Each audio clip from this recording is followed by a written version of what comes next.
Эрдэнэс Монгол нэгдлийн төлөөлөл удирдах зөвлөлийн дотоод аудитын нэгдсэн удирдлагын тогтолцоог сайжруулах чиглэлээр өнөөдрийн арга хэмжээг зохион байгуулж байна. За бид бол дотоод аудитын тогтолцоогоо нэгдлийн хэмжээнд олон улсын стандартад нийцүүлэн зохион байгуулах энэ санал шаардлагыг гаргаж явж байгаамаа. За Эрдэнэс Монгол нэгдлийн дотоод аудитын газар нь Монгол Улсын засгийн газраас гаргасан шийдвэрийн дагуу бол дотоод аудит нэгдсэн эрсдэл төлөвлөгөөний тогтолцоонд бол бид нэр шилжиж байна.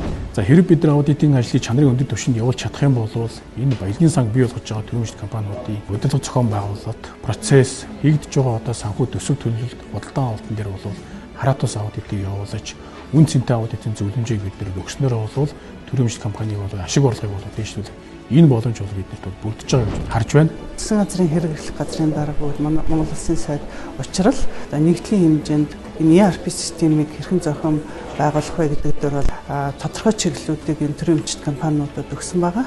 За энэ шинжилгээг бид нар бас энэ нэгдсэн удирдлагын тогтолцоонд бол нэвтрүүлж ажиллана гэж үзэж байна.